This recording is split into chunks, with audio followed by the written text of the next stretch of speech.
Hey guys, it's Simon. This is Pro Wrestling Unlimited, as it's Monday, June 13th, 2022, and that means, well, we're here to talk about Monday Night Raw. Everything that happened tonight on Monday Night Raw. A number of things happened. You might say, Tim, whoa, what happened? You look different. Well, my weekend didn't go as scheduled. Also, I do want to apologize if you do hear the chirp in the background. Literally, right when I went live, I guess the battery in my smoke detector died because I haven't heard this chirp in months. And then all of a sudden I click start stream and then chirp. I'm like, crap. But I do apologize for that. It's going to be going off in the background. But you may say, what happened to you? What happened to you? Since Saturday says you look 10 years younger. Well, I had to shave my beard because if you didn't see my tweets over the weekend, I had a fireball shoot off in my face. So, as Adam Cole would say, it's story time, baby. So, Friday afternoon, we go to the lake. We're going to go camping. We set up the campsite. We got the easy up to sit under. We got the barbecue over here that, well, my buddy couldn't get lit because he's a dummy. And we got the tents all set up. Everything's good to go. All we have to do is pump up the air mattresses before we go to bed, and we're fine. And then someone goes, hey, the kids want to roast marshmallows. Let's light the fire. And I go, all right, let me go get the torch. Well, I didn't know. While I was getting the torch, my buddy was dousing the wood in the fire pit with gasoline. So I got the torch in my hand. I got a piece of cardboard. My thinking is, all right, I got a little, some twigs on the fire. We got some big, huge chunks of wood. But I put some twigs on the fire because those are going to catch. And I have the cardboard. So I light one side of the cardboard. It catches fire. As my hand moves over, the torch still going to light the other side of the cardboard. My hand goes halfway across the piece of cardboard and fireball in my face. Like, just fireball in my face. I don't know if you can see my finger here. My fingers. These two fingers and my thumb a little bit, but these two fingers more specifically. This one, my middle finger, even is worse. But I got burned to the point where it was bad. To the point where if my hand was not covered with ice, like if I didn't have an ice pack on it, it felt like the entire night that my hand was in the fire. Then, let me pull up this. So you say, oh, your hand. That's bad. That wasn't the worst of it. I'll show you guys why I had to shave all this off. If I still have the picture here saved. I do. It's in my Dropbox. Let's throw this up here on the screen. And I closed it. As you could see in this photo, pull this photo up. All the white hairs, that's burnt facial hair. So if I would have shaved, like I shaved it off, as you can see. But like there's no saving under the lip, no saving the mustache above the lip, no saving any of the hair under the chin, like the main cleft of the chin. And I mean, yeah, I maybe could have saved the sides, but it would have looked weird because I've never been able to grow sideburns. So it would have just looked weird because it's not going to be connected up here. At least with the whole thing, like it doesn't connect. Let's see if you guys can see. It doesn't connect here. I've never been able to grow sideburns. So I always have this patch here and then the whole beard. And so if I just had it would have looked weird. So it had to all go. It had to all go. I'm lucky I didn't lose my eyebrows because I had a friend that the same thing happened to him before and lost his eyebrows. But this ain't the first time I've had a fire blow up my face. So, oh yeah, Kid Vicious. I'll grow it back for sure. I like it better with the beard. So yeah, the beard will come back once it grows in. I don't know how long it's going to take because it's probably been since 2015 since the last time I was clean shaven. No, like I've shaved it down a bunch of times. You guys have probably noticed, but it's probably been since 2015 since I shaved it all off. No, nothing. You know what I mean? So I don't know how long it's going to take to grow, but they always say fully shaving your face because I always complain, oh, my beard's too patchy and this and that and it doesn't connect here. They always say, hey, shave it all off and it may grow in thicker. So maybe it's going to grow in thicker this time. I don't know. We'll see how it goes. We'll see what it does. But the funny thing is, the first thing I did when it Everybody turned around because they heard it. No one was looking. They all heard it, and I go, damn it, no one had a camera on. And then I go, hat's okay. Everyone else is like, are you okay? Are you okay? I'm like, yeah, my hat's fine. Why weren't you filming me? And everyone's just like, that didn't sound good. And then they finally got to look at my face. It was dark. It was like 9, 10 o'clock at night. No sunlight. Everything just dark. And they finally got close to me and saw my face. They go, oh. And I went like this, right? I'm going like this. And my beard's just coming off in my hand. Like, I'm just going like this. And my beard's coming off in my hand. So, yeah. Been full weekend. And then we didn't even stay as long as we wanted because my buddy's jet skis. The whole reason we went was to A, have fun on the lake, and B, test out my buddy's jet skis because he got new jet skis. We worked on them, we got them running, and they didn't run properly. Like, they were usable, but with the issues they were having, and I'm not going to bore you guys with all that, we didn't want to accidentally cause any damage to the jet skis. So they need to just be slightly tweaked and adjusted. We know what to do and how to fix it and what needs to be fixed. They just need some slight tweaking before we actually go out there and just full rip the jet skis. Because, like, we were ready to go. Because we took them out once before and they were fine but needed a little tweaking. Then we tweaked them again. And they weren't tweaked yet. Because the difference in, like, working on a car and working on a jet ski is you work on a car, you start it up, and you just keep it going and listen to the motor. A jet ski, you cannot run the motor of a jet ski or a boat for that more than about 30 seconds outside of the water. You're going to do damage to it because if there's not water, going to the motor, is going to do damage. So it's hard to at times figure out if your, boat motor, jet ski motor is properly tuned without throwing it in the water. That's the hard part with those kind of watercraft vehicles. But with that, enough of my story time, enough of my interesting, crappy weekend. And I mean, like I said, when I had my hand iced all night Friday. And if I took the ice off, it felt like it was in the fire. So I had to try and sleep like that. Couldn't sleep like that. And I was between both kids in the tent.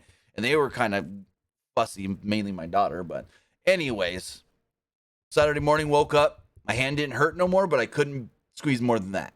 Then by Saturday night, we're good like that. But it was still over the two knuckles here, was still sore and like stiff. But now we're fine. We're fine. You can see the burn. You can see where it's burnt. We're good to go. But with that, we've got stuff to talk about. And we're not even going to start it off with Monday Night Raw. We're not even going to start it off talking about Monday Night Raw because we got to talk about the big news story of the day. Well, Jeff Hardy. Jeff Hardy was arrested last night at about 12:30 a.m., Monday, Sunday, whatever you want to call it, I want to say near Daytona, Florida. Because apparently he's in jail in Daytona Beach. So Jeff Hardy apparently, and I'm going to read Mark Ramondi's tweets because he got straight from the police report. I know we already have a video up about this, but people have been asking about it, so I thought we would talk about it here and whatnot. People keep asking me questions about it all day. Hey, what's going on with Jeff Hardy? This. So I thought I'd give you guys another quick update. But according to Mark Ramondi's tweets, ESPN's Mark Ramondi says, per the Florida Highway Patrol arrest report on Jeff Hardy, a white car was swerving and running off the roadway Monday around 12:30 a.m. when the officer made a traffic stop and engaged Hardy. The wrestler seemed to, quote, be in a stupor and confused per the report. So here's the first part. There's 3 tweets here. Here's the first part about this. Who the hell either A, gave Jeff a car, or B, rented a car and gave it to Jeff to drive? Because Jeff Hardy does not have an active driver's license. So Jeff Hardy cannot go rent a rental car right now. Legally cannot. So who either gave him a car and said, oh, drive your car, I'm going to go home in Florida. He was in Florida because they did a meet and greet, like autograph signing on Sunday. Anyways, but if someone didn't just say, here's my car, Jeff, take it. Who rented this guy a car?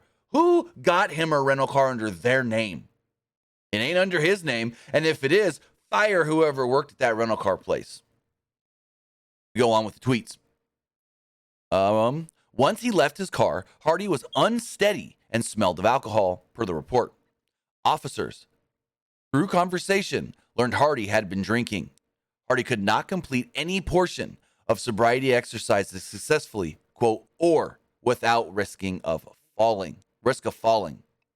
The officer wrote in the report.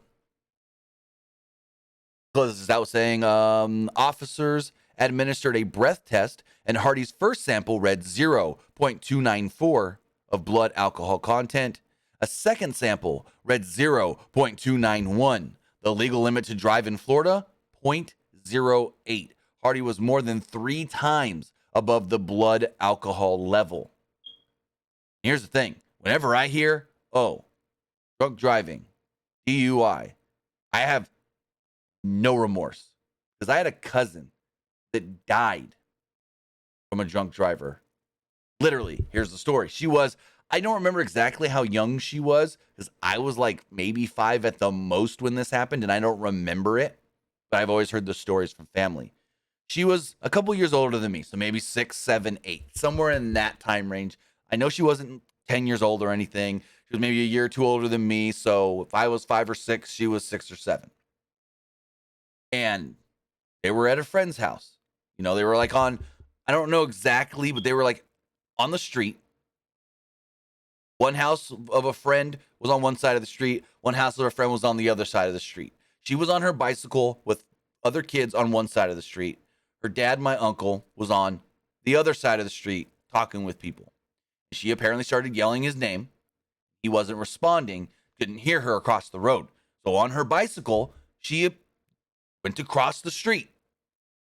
And when she went to cross the street, I don't know if she was at the crosswalk, I don't know all the details, but she went to cross the street on her bike. And when she did, a drunk driver came just barreling in super fast, hit her. Not only, now this is going to get a little graphic from the stories I've been told, not only was she hit by the car, died instantly, decapitated her.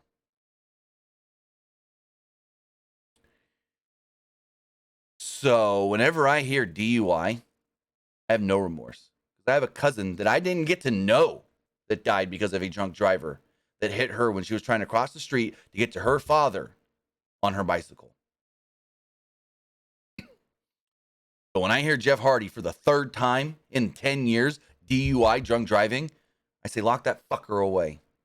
He does not need to be, A, driving a car, and B, if he can't, this is just like what people have been saying about Tammy Sitch, the former Sonny. If he can't control himself enough to where, I've been drinking too much, I shouldn't be driving, then you need to do something about that. You need to lock him away so he doesn't have the option of, I can get in a car and drive. If he's behind bars, then there is no option of I can get behind a wheel and drive. In the state of Florida right now, this is his 3rd DUI within 10 years. He is facing minimum 30 days in jail, maximum 5 years. Harabubba, doesn't matter what my cousin's name is. Doesn't matter. Personal, you don't need to know. I never knew her. I mean, I apparently did, but don't really remember her. I've seen her in like family videos, like birthdays and videos of birthday parties, but that's all I remember of her. But if this man, and I get people are going to say, well, alcoholism is mental health and he needs to get help for it. He's beyond he needs to get help for it. He needs to get locked away so he doesn't have the option of, do I or do I not drink drive because I've been drinking? No, you take that do I option away and you put him behind bars. It doesn't matter if, and here's the other thing. We've seen signs, double or nothing. People saying, he may have been hurt and that's why he didn't look good there. Oh, no. There was the rumor of Jeff had been drinking before Double or Nothing. So that's why he looked so sketch in that match. People are like, is he on something? Maybe he wasn't on drugs or anything. But the rumor is that Jeff had been drinking before that tag match with the Young Bucks. Jeff had been drinking. And that's why, And then Matt tried to, and I don't know if what Matt said is true or not, but Jeff got knocked out at parts of, early on in that match and worked most of the match with not even realizing what was going on. That was what Matt said happened to Jeff.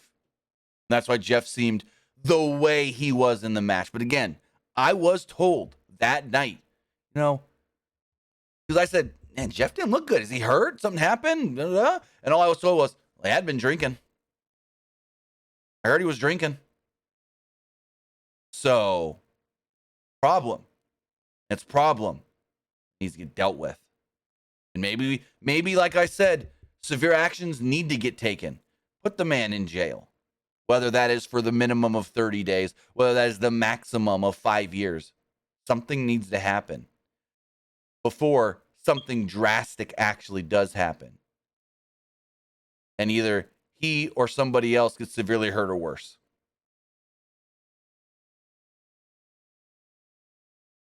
But with that, now the question is, Wednesday, Dynamite, big triple threat ladder match for the tag titles. Well, that match is no longer advertised. AEW put up a tweet today advertising things for the show in St. Louis. 3 matches were posted. 4 graphics were posted. Not one of the ladder match. There was one that just said, Road Ranger in St. Louis, one of the graphics. But we had the All-Atlantic qualifier match. We had the hair versus hair match. We had the Wardlow match. And we had... That's it. All Atlantic, Wardlow, hair versus hair. That's it. So, I don't know what Tony Khan is going to do. Are we still getting the ladder match? Maybe it's a singles. Screw it. Throw in FTR instead of the Hardys. And I also feel bad for Matt. Because this is not the first time that Jeff is fucked up. And then it has cost Matt in his career. Whether that has cost Matt a big match. Cost Matt maybe a payday. Cost Matt someone to go, okay. Jeff messed up. We're taking him off. You're off too, So I also feel bad for Matt. Because Matt was going to be in this big, high-profile ladder match at the or not on the pay-per-view, but at the Road Rager Double or Nothing. Dynamite. I'm all kinds of scatterbrained. And now Matt's not going to be in the match unless Matt finds another opponent or partner or something. And I highly doubt they do that. If the ladder match takes place, it's going to be one of two things. The Hardys are just fully replaced. And then there's no question, because you can't just have Matt get a new partner. Because then there's going to be the questions, oh, where's Jeff? Jeff. And then commentary is going to have to play dumb. Because they're not going to want to talk about it on commentary. What are they going to say? Jeff's hurt and can't be here. Jeff got sick. Jeff can't. No, they're not going to say, well, Jeff's in jail. Jeff sees the judge tomorrow. What the judge says, we don't know. What's going to happen, we don't know. So now we wait and see what TK says, because Tony Khan has been very quiet on this. Tony Khan has not said anything that I have seen. To my knowledge, Tony Khan has not made a statement, not said what's going to happen, and this is going to set a precedent. This is going to set a precedent, because this is the first time something like this has happened in AEW that I can think of. I don't remember. Now, we've had the whole speaking out stuff, and, well, Jimmy Havoc got fired. But I don't know if we've had somebody in AEW get arrested and put in jail. Now what does TK do? So we'll play it by ear. They're probably playing it by ear. I mean, to be honest, they're probably waiting to see what happens when Jeff goes and sees the judge tomorrow. I want to say around 1:30 Eastern, which would be 10, 11, 12, about 10:30 Pacific. And once everything happens, we'll see what goes down. So, again, he was a .294 and a .291 he blew. Over 3 times the legal limit. And it's just like, what needs to happen? And I don't want to sound like, someone's like, oh, fuck the guy, and this and that, and Jeff Hardy's a bad person. Everybody I've ever spoken to that has interacted with Jeff Hardy says he's a great guy. He's super fun to talk with, super fun to hang around, and always seems very compassionate about others and this and that. But he's got a problem, and that problem needs to be dealt with. And I think now legal action needs to deal with that problem, and not just, oh, Jeff will figure it out. Jeff will take care of his problems. WWE, this year offered to send him to rehab, and he said, no, I don't need it. Well, maybe you do. But enough of that. We've got stuff to talk about when it pertains to WWE and Monday Night Raw. Speaking of Monday Night Raw and the wrestlers on that brand, according to Mike Johnson of PW Insider, looks like AJ Styles and Finn Balor are going to Minneapolis this week for the SmackDown show. Now, we don't know if they're going to be on SmackDown or just used for a dark match, because we have seen Raw superstars at the SmackDown show do the dark match. We've seen it like 3 times, I think, maybe more, with Cody and Seth. And now Finn and AJ are going to SmackDown this week, according to PW Insider, and they're going to be doing something. I doubt they're just there to be there. So either they're going to be on the show for some reason, I don't know why, or they're going to do the dark match, which makes more sense, them doing the dark match. As far as Monday Night Raw does go, let's get into it right here. As the show kicked off with Miz TV. Again, I do want to apologize for my smoke detector beeping. As I said at the top of the show, I literally clicked the button that says start streaming, and then beep. Thing hasn't beeped since I changed the battery like 2-3 months ago, if not more. Anyways, Miz was in the ring and said that he's got a guest here. He called Paul Heyman a legend. Miz started to put him over, and Paul Heyman goes, let me do my own intro. And he does his own intro and this and that. I'm the advocate, do the reigning, defending, undisputed WWE Universal Heavyweight Champion. Blah, blah, blah, blah. And then Miz gets the mic back. They're talking about Money in the Bank and all his accolades. Now he's cashed it in twice. Now he's done this and how he's done that and da-da-da-da-da. And he mentions, you know what, this year, though, whoever wins Money in the Bank, well, they're most likely cashing in on your guy, Roman Reigns. And Heyman goes, yeah, and failing. Heyman goes, but before any of that can happen, we got to talk about Friday. Because Friday, of all people, Riddle will be challenging my tribal chief for the undisputed WWE Universal Heavyweight Championship. Heyman went on and said that he went to WWE management and proposed make the stakes even bigger. And before he can say what these stakes are, what stipulation they got added to this match, Riddle would interrupt. Riddle came right out and goes, tell me, I want to hear from the horse's mouth, face to face. What's going on, Paul? And Heyman said, you got some balls interrupting me and the Miz. Riddle asked Miz, hey, how are your balls? Miz didn't respond. Made a ball joke later, though. Riddle then warned Heyman that he and Reigns, Heyman and Reigns, that is, have no idea what he, Riddle, is capable of and what could happen this Friday. Riddle got fired up and said, you know what, tell me the stipulation. What is the stipulation? Because Reigns would have to kill me to retain that title. Heyman goes, hey, I respect that. I respect that you think you can beat Roman Reigns, but you can't. And when you are unsuccessful, the stipulation that we had put on this match is that you, as long as Roman Reigns is the WWE Undisputed Universal Heavyweight Champion, you can no longer ever again challenge him for the belt. So, he said if, and that is a big if you, Mr. Riddle, can win, you'll be the champion. But if you don't win, you don't. When Roman Reigns beats you, you are no longer ever allowed to challenge him for the championship again. Heyman said, but before that, I want to introduce you to somebody you already know. Some guys you already know. Welcome, the Usos. And the Usos came down to the ring and they surrounded the ring, but out came the Street Profits to even up the odds. And then also we had next up Montez Ford against Jimmy Uso. We then got a video saying John Cena's coming back in 2 weeks, 20th anniversary. And then we had a 13-minute match. It was Jimmy Uso versus Montez Ford. It was Jimmy Uso versus Montez Ford. How many times have we seen this? Like in, version of Usos and Street Profits? A lot. But do they ever disappoint? No, they don't. And this one did not. Jimmy gave Ford a vertical suplex on the edge of the ring, which led to a commercial break. And for the rest of the match, they basically sold it as Ford tweaked his back.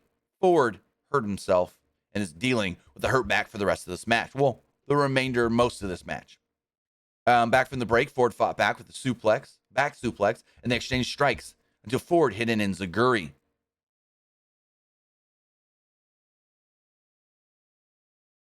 Ford hit the enziguri and followed it up with a spinebuster for a 2. Jimmy responded with a pop-up Samoan drop for a 2. Jimmy shoved Ford into the ring post, but Ford dodged and splashed Jimmy. Wait, I wrote that wrong. Jimmy shoved Ford into the ring post, and Ford dodged a splash, and Jimmy crashed into the post. Ford fought back and knocked Jimmy down with a Hurricane Rana off the top, but Jimmy got his knees up on a frog splash attempt, and then he rolled up Montez Ford to pick up the victory. Magmalore says there was a botch near the end, though. I mean, what spot are you calling the botch? Was it the Hurricane Rana that didn't look great? Was it the knees on the frog?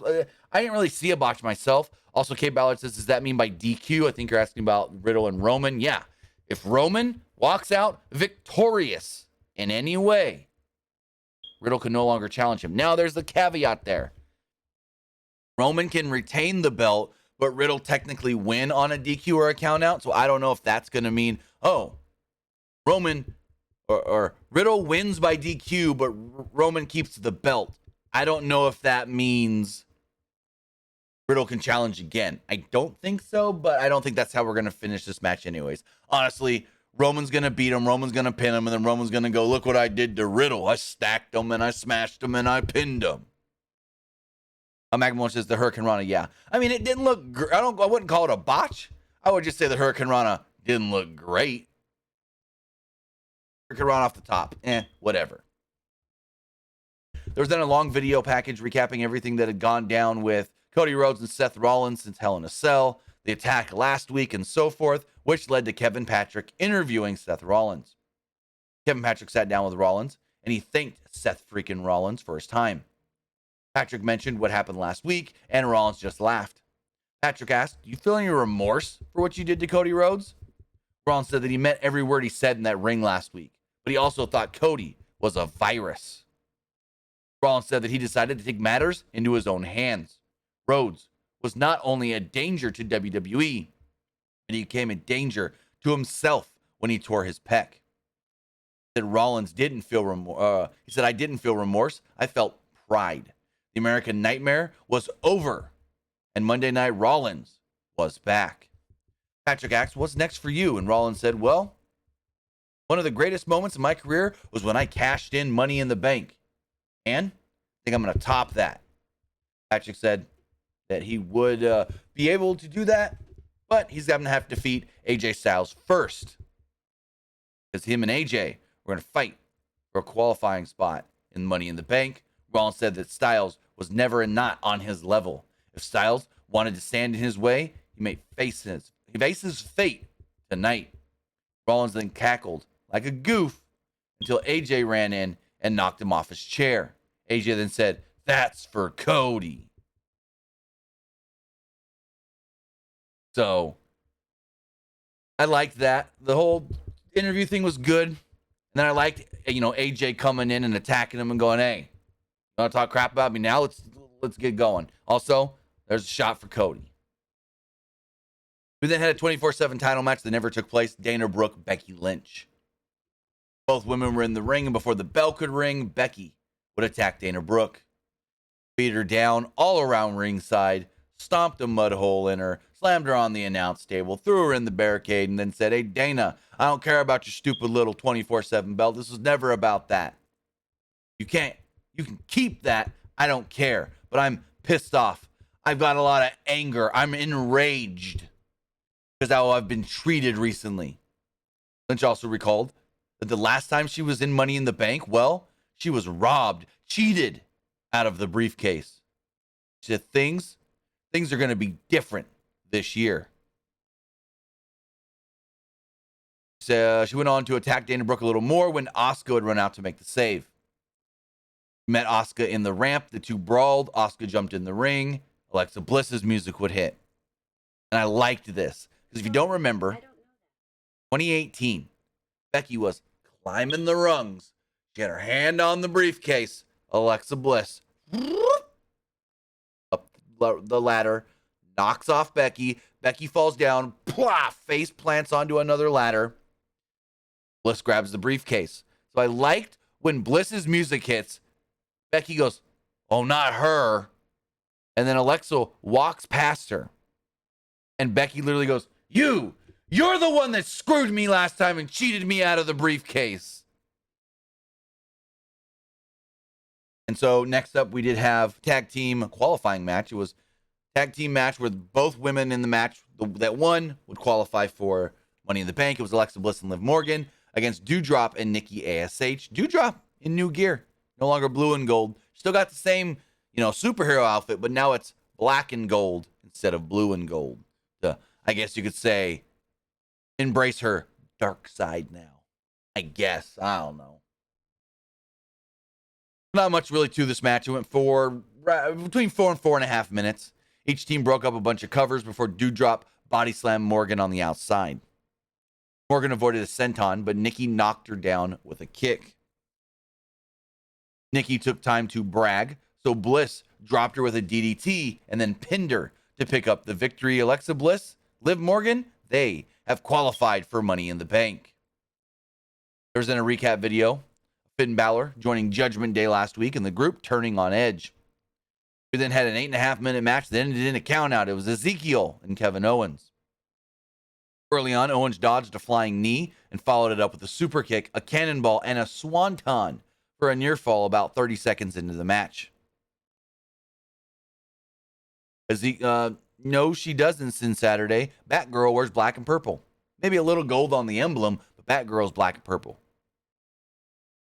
Not black and gold, black and purple. Anyways, Ezekiel fought back in his spine buster and got a 2 off of it.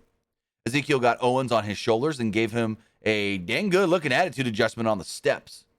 Not the flat part either, the edge of the top of the steps. That led to a break about 3 minutes into the match. After that, Owens hit a frog splash off the apron during the break, and it was and took control throughout that break. Once back, Owens went for another swanton, but Ezekiel got his knees up. Ezekiel followed this up with a modified fallaway slam, stinger splash, and a jumping knee strike. Ezekiel tried a running splash as Owens was leaning against the post, but Owens moved and Ezekiel crashed into it. And yeah, same spot that we saw with Jimmy and Montez Ford. Owens fell out of the ring at one point and yelled at the announcers when they're like, Ezekiel has got the upper hand. He goes, no, it's not Ezekiel, he's Elias. And enraged Kevin Owens where he freaked out and he started ripping apart the announce table. He jumps up on the announce table and goes, his name is Elias. And they go, Kevin, you've just been counted out. And he's like, what? And so, yeah, he was counted out.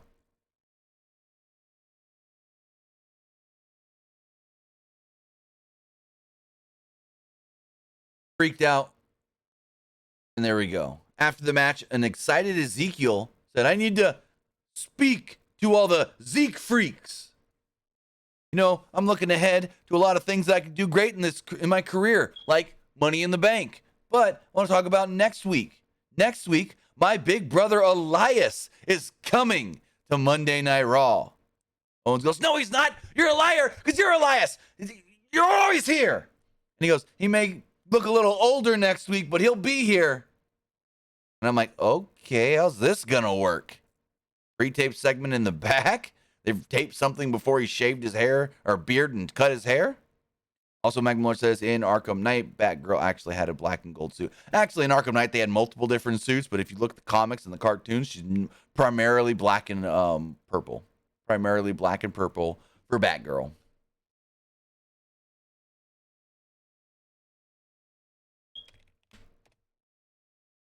I mean, she wears a little gold. Like, I mean, heck, you want to see Batgirl in...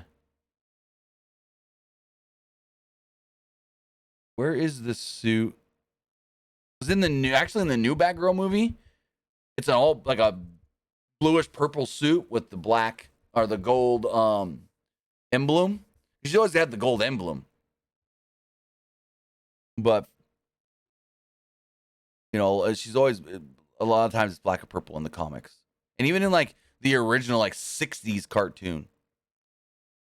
Purple.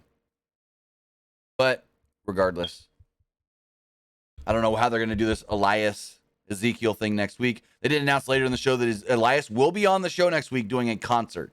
So whether this is I think it could be a pre-tape thing. I don't know if he's going to be in the ring. Doubt he can grow the beard that quick. Can't grow the hair back out. I mean, you could always put hair extensions in and a fake beard. I don't know. Because he made the note of he may look a little older than the last time you saw him. So we'll see what that means. Then played a great video of John Cena meeting some fans, Misha and Misha's mom, refugees from Ukraine. Great thing that John Cena did. He didn't have to do it, but he wanted to do it when he heard their story. So next up, MVP and Omos entered. MVP cut a promo on Cedric and said that Omos would win Money in the Bank. Oh, Lord, don't put him in that match, please. So this then led to MVP versus Cedric Alexander in a 1:45 match. MVP gained the advantage early on after Alexander was distracted by Omos. MVP would then soon win with the playmaker and pin him. Omos then chucked Alexander out of the ring after the match.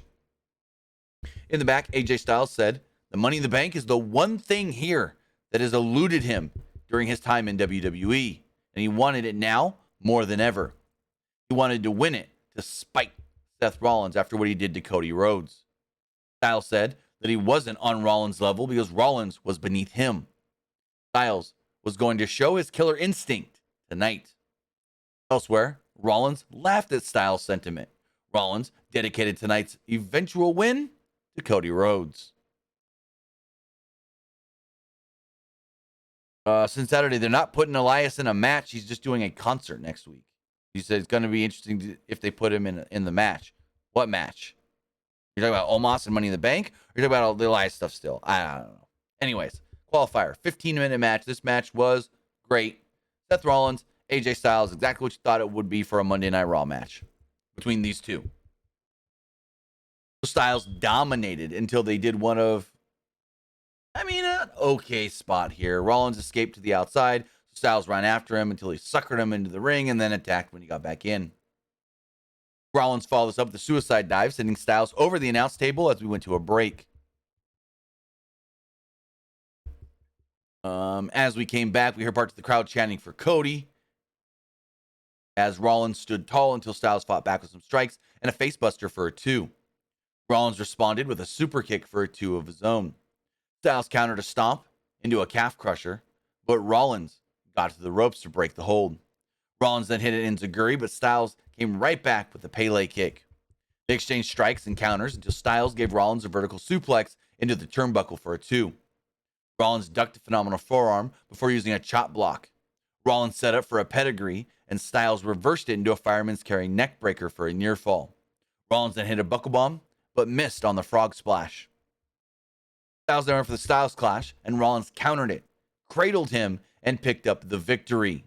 So Seth Rollins qualified for Money in the Bank.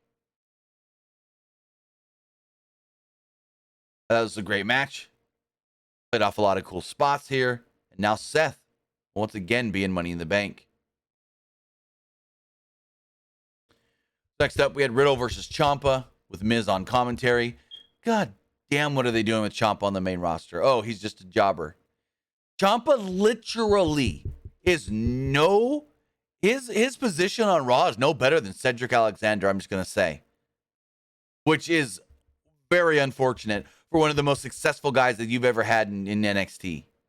The most successful guys in NXT, and I'm talking WWE Network on era NXT, not WWE.com era, The Shield, Big E, all of them. Most successful people ever in NXT in the black and gold, I guess you can call it, era. Since they got on the WWE Network, they were off WWE.com.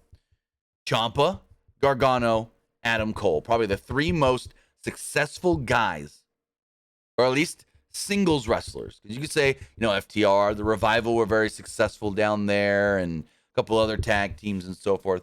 Alpha Academy and But the three most, I would say, Red Dragon and Undisputed Era as a whole, but I would say the three most successful names to come out of the black and gold era of NXT, or any era, past, takeover eras, we'll say that, takeover and beyond era, would be Tommaso Ciampa, Johnny Gargano, and Adam Cole. Those are the three most successful guys. And to be using Ciampa like this, no better than a Cedric Alexander or a Shelton Benjamin, than a T-Bar or a Mace, than a Mansoor. What are you guys thinking? They tried to put him over big on commentary, but it don't matter when he's just losing every time. Lost to Riddle here in 4.5 minutes. They fought back and forth early on until Ciampa stomped Riddle's foot, hit a DDT to briefly get the heat, and they said, hey, that's why you wear shoes when you wrestle a match. Riddle came back with a Randy Orton-inspired power slam and a draping DDT. Riddle tried an RKO, but Ciampa blocked it and applied an ankle lock. He wrenched Riddle's toes and rammed him into the mat before hitting a running knee strike for a near fall. Riddle then hit a ripcord knee, a floating bro, and an RKO to pick up the victory. Good while it lasted, but it's like, all he can do is lose. All Ciampa can do is lose. Shit. Next up, we had a Bianca Belair interview. They said Judgment Day was going to tell us their intentions, and I guess this was all just lumped in together. This is all we got at Judgment Day. So Kevin Patrick interviewed Bianca Belair in the ring. He asked her if she was ready to face the new version of Bianca Belair. Belair said, well, I stay ready. I'm always ready, so I'm ready to face anybody. But I do have to say that I've battled Rhea in the past, and this is not the same Rhea that I had the mutual respect for and that had mutual respect for me. This Rhea appears soulless since joining Judgment Day. Rhea might intimidate everybody else, but her act doesn't scare me, she said. Belair said that she would walk in and walk out of Money in the Bank the same, the Raw Women's Champion. Judgment Day then appeared on the screen. And Ripley said that they did what they did and they did what they want to do. And Balor said that they knocked Edge off the pedestal because they always told Edge. The Edge always told them, don't listen to the authority. Don't listen to people telling you what to do. But then Edge would try to tell them what to do. Edge contradicted himself and sealed his own fate, which is an interesting way to go, which does make sense. With Edge's whole thing is, well, no. I said that wrong. Edge's whole thing was, listen to us. We'll tell you what to do. We'll tell you how to do da-da-da-da-da-da. But then always kept telling them, don't listen to authority. Don't listen to people telling you what to do. So, I mean, it makes sense. Ripley said that Belair was only trying to convince herself. She calls herself the EST because she's not. Ripley didn't claim to intimidate anyone. She just does. She doesn't need to claim. She just does. She got her teeth knocked loose last week and loved it. Which I didn't know about that one. I don't know if that's real. Like, did she really get her teeth messed up? I don't know. Ripley then said that she plans on walking out Money in the Bank a 2-time Raw Women's Champion. And then the segment ended with Edge's Alter Bridge music playing. So Judgment Day still got that same music. In the back, Sarah Schreiber interviewed Theory.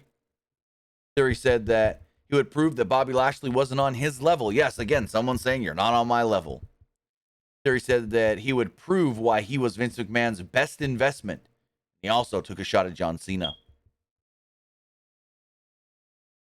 We then had a 3-minute match. It was Chad Gable versus Mustafa Ali. Not much happened in the match. Ali hit a tornado DDT and went to the top but got distracted.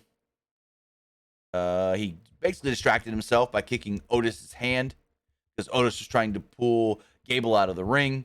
Gable then followed this up with Chaos Theory suplex and picked up the victory. In about a 3.5 minute to 4-minute match, we had Veer Mahan versus Rey Mysterio. Mahan missed a charge into the corner and went shoulder first into the post.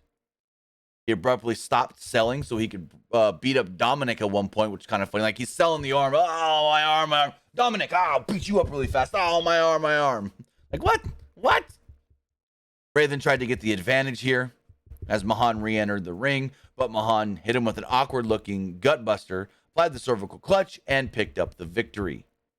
Again, not doing any favors for Dom here. Dom lost how many times to Veer, and then Daddy's got to come in and fight your battles, and not really making us think that Dom is going to be a contender anytime soon for anything. And Ray tapped as soon as he got the cervical clutch in. Tap by Ray. Tap.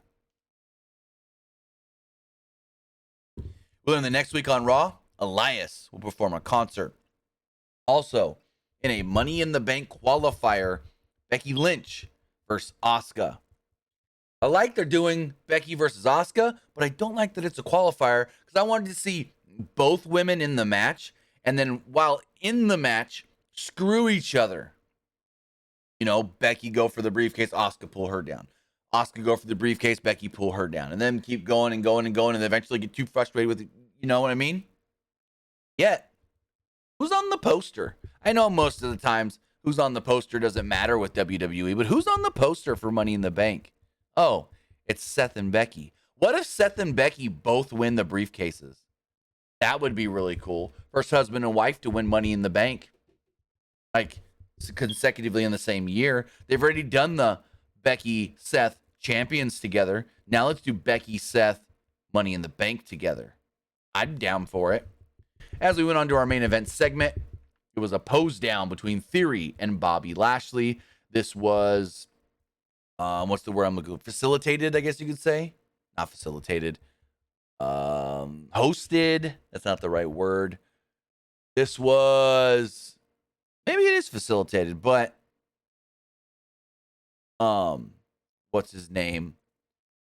Adam Pearce kind of like oversaw the whole thing. Pearce went to explain the rules. They each had to do 3 poses: double bicep, side chest, and most muscular. Theory tried to take charge of the segment, saying that this was his challenge, and Adam Pearce goes, yeah, just get on the pedestal. We can't start until you get on the pedestal. Just get on the dang pedestal. I'm going to disqualify you. Theory did his poses, and Lashley sarcastically applauded, like, good job, bud. Good job. Lashley then told him he'd beat him in the pose down, beat him in the ring, and take the U.S. title. Lashley then did his poses. Theory asked the crowd to cheer for the winner. It cheered for Lashley. Theory responded by squirting baby oil all over the face, the eyes, and the body of Bobby Lashley. Theory then drop-kicked him out of the ring and posed with the belt as referees came out to check on Lashley, and the show went off the air. So with that, ladies and gentlemen, was tonight's Monday Night Raw. That was Monday Night Raw. I thought it was a decent show. I really didn't have any gripes with the show, to be completely honest. Odd that they ended it with the pose down. That's the second time in the last, 3 weeks that they've had a Lashley segment, not Lashley match, but Lashley segment in the show. Very interesting there. But with that was Monday Night Raw. I thought it was a pretty good show. I didn't think there was anything really wrong with tonight's show. I had a couple gripes like, hey, why has Ray got to fight Dom's battles? And Dom looked perfectly fine. Why didn't he fight Veer again? And the Ciampa stuff. But other than that, I thought the show pretty good.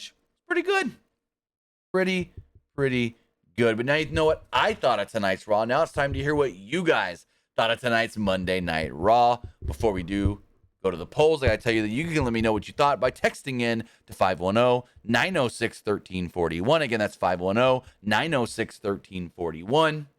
But before we go to the text messages, we gotta go to the polls. We gotta see what you guys thought of Raw as far as the polls do go.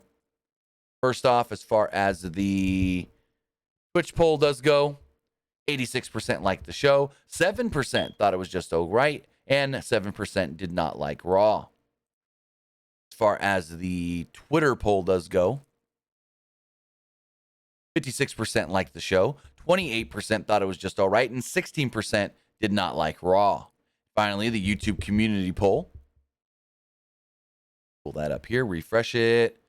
51% liked Raw, 28% thought it was just all right, and 2% did not like Raw. Person here says didn't watch. Well, why would you even comment then? And this person says, terrible. Ciampa got another jobber entrance. You got to pose off in the main event. far as the text messages do go, this person says, boo, boo, boo, boo.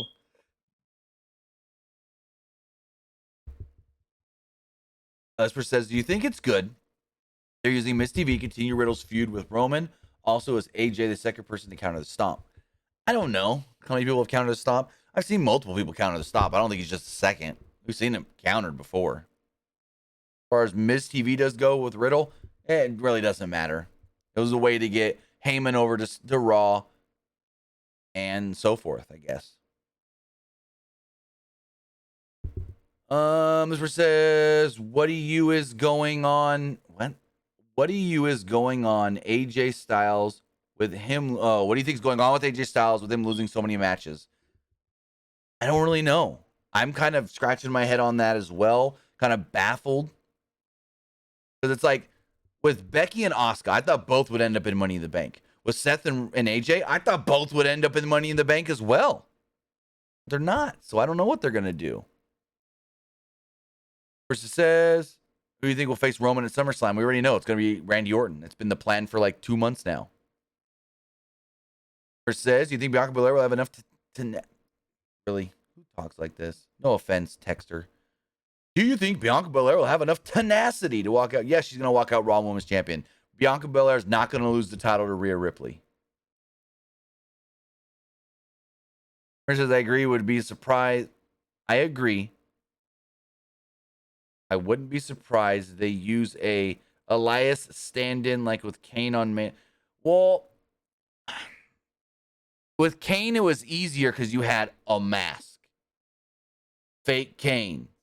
A mask. Yeah, I know they did fake Razor and fake Diesel. Kane was fake Diesel. They didn't wear a mask. But I don't know what they're going to do for Elias next week. They said they got Elias for the show. Now, how do they do it? That's the big thing. I'm very... Like, if anything else, I'm actually want to see Raw next week just for how they do Elias. Like that right there. You don't got to announce anything else. I'm already excited for next week's Raw because I want to see what they do with this Ezekiel Elias concert. Like that right there has already got me to want to watch the show. Like, geez. You wouldn't think Elias would be that big of a draw, but because of what they've been doing with the Ezekiel character and Elias and this and that, it's like, I want to see how they pull this off. I am very, very intrigued. But with that, guys, I want to say thank you for joining me here. Twitch.tv/PW Unlimited if you were watching live. And if you're watching later, thank you for watching on YouTube.com/Pro Wrestling Unlimited or watching on or listening on podcast services all around the globe like Twitch, Twitter, Spotify, iHeartRadio, Apple Pod, Google Pod, and so much more. So with that, guys, we will be back Wednesday for AEW Dynamite. May do a game stream tomorrow for the new DLC for WWE 2K22. Going to play that one by ear. But if we do it, we'll be right here on the PW Unlimited channel. So with that, guys, have a great night. Have a great week. And I'll see you next time. Have a good one, guys.